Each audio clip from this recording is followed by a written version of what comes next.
Hey guys, and welcome back to another video. Today we have something a little different. Today I thought I would give you my thoughts and review the DLC expansion called Curse of Osiris for Destiny 2.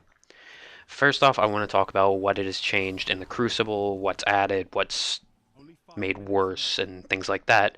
First of all, they added 3 new maps, 2 of which I believe take place on Titan, and the other I'm not sure. I haven't played much of the Crucible in this DLC yet. And it has also introduced a cold fusion rifle that is apparently very, very easy to get. It's all I see anybody using, and it's kind of turned Destiny 2 into cold fusion rifle, the game, which is all good and fine. It's heavy weapons, and of course the meta is going to go back to what it was, the Might and Multi, the Uriel's Gift, the origin story, all that. And then I believe this new auto rifle that I'm using, which I cannot remember the name of, it reminds me a lot of the Uriel's Gift. I actually call it the Uriel's Gift little brother. But yes, it's a very good auto rifle, but then again, all auto rifles in Crucible are pretty decent. But other than that, the Crucible hasn't really changed much for this DLC. Of course, the DLC focuses more on story content and the new raid activity, which I'm not going to touch on because I haven't actually played it yet.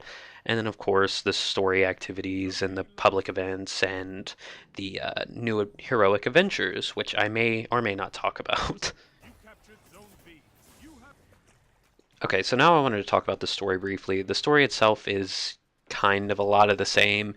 Here, go here, shoot this, complete this objective, move on to the next mission. Basically, your whole mission is help Osiris's ghost Sagira find Osiris, who is trapped in the Infinite Forest, which I will touch on that when I talk about the new strikes and the heroic strikes that you can do in this expansion, which I am grateful they added heroic strikes. They just don't offer the same enjoyment that the heroic strikes from Destiny 1 offered. Okay, so now as you can see here, there is gameplay of one of the new strikes on the screen. The new strikes, while fun, are kind of repetitive. Honestly, they are definitely more replayable than, say, the Inverted Spire or the Brachus Zahn strike, the Arm Sealer. That's what it's called. But they are just story missions replayed as strikes usually are, but there's nothing changed about them. They are exactly the same as the story, and if I remember correctly, Destiny 1 changed a lot about the strikes so that they weren't just story missions being replayed, but that's all Destiny 1 seems to do. Except for the Inverted Spire, I don't remember fighting against that big-ass Vex in the I don't remember fighting with that in the actual story.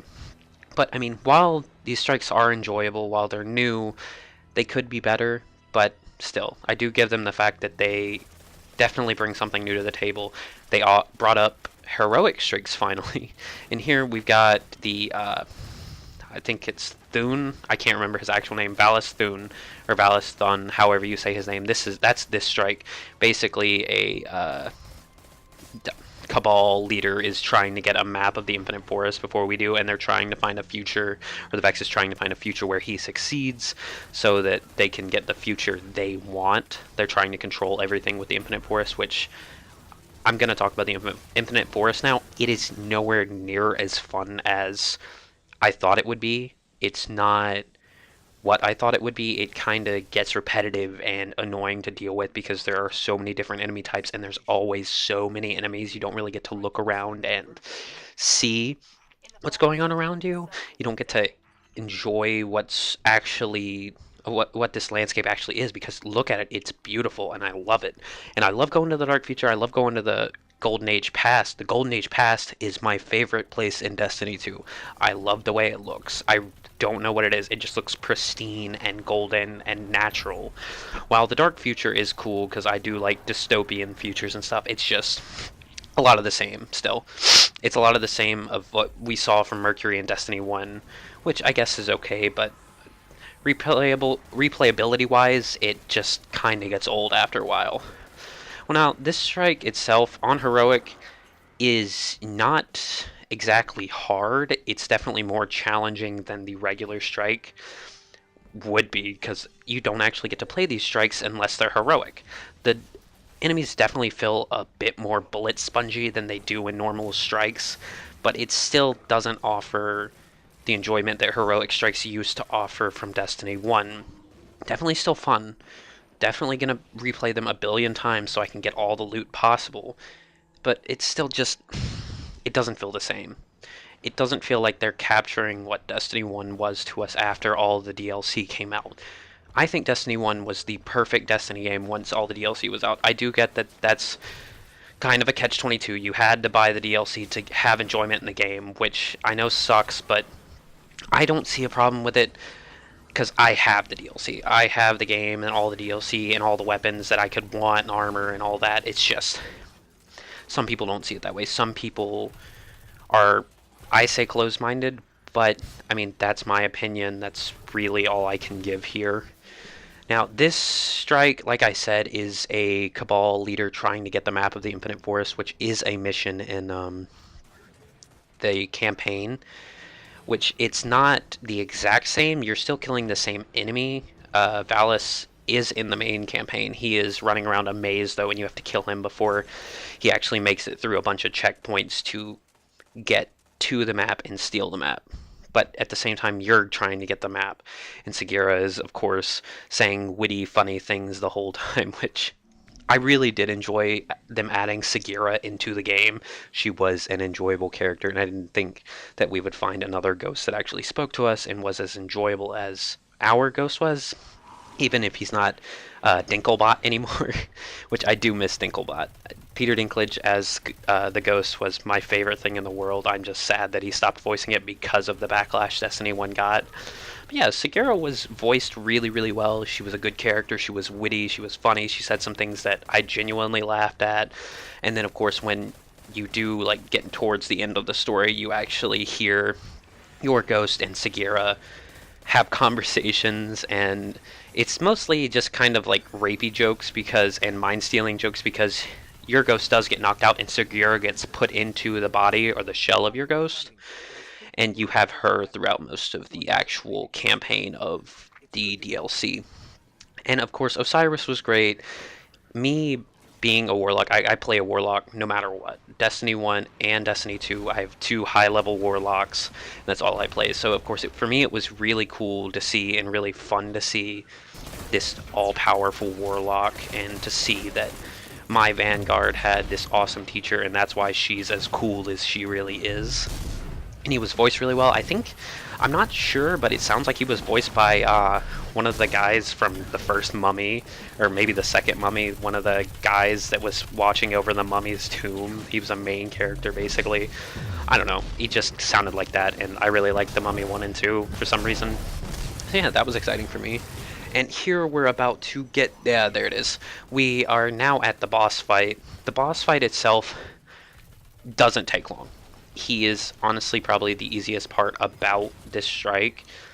He's not very strong, he's not very bullet spongy, he seems to die very quickly as long as you're all focusing fire on him, which you should be doing anyways. It is the boss fight, and that's what you do in boss fights. But yeah, the strike is fun, it's replayable. It's just, I hate fighting Cabal. Cabal are my least favorite ads in the game, and the heroic strikes, oh my god, the loot, you get so much loot. Like, you see all that, you get at least 5 to 6 Vanguard tokens per thing, you get at least 4 or 5 pieces of armor and weaponry and all that. And then here we're moving on to the next strike, which the 2 strikes themselves are actually basically the same thing. You run through the Infinite Forest, go to a certain future or a certain past. I think this is the past, and this is what I was talking about with the pristine and just natural look of everything, and it looks so good to me. But they're basically the same. You run through waves of enemies and try to get to the boss, and you have little bitty objectives to do here and there, and it's not really anything special. This boss fight is a little bit different, though, because it kind of reminds me of when you fight the raid boss, where you have to do certain things, and then you do damage waves and all that. With this, you have to destroy this little box that gives the shielded Minotaur its shield. You kill the Minotaur, and then you kill a bunch of enemies, and you can then do damage to the boss again, which the boss is kind of tanky when it comes to reg weapons. If you're going to use anything, I would recommend using a launcher against him to do damage. because other than that, nothing's really going to do much damage to him at all, and it's kind of ridiculous.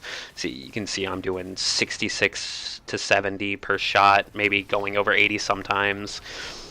It's just, it's kind of ridiculous. And then, of course, the loot is exactly the same here as well.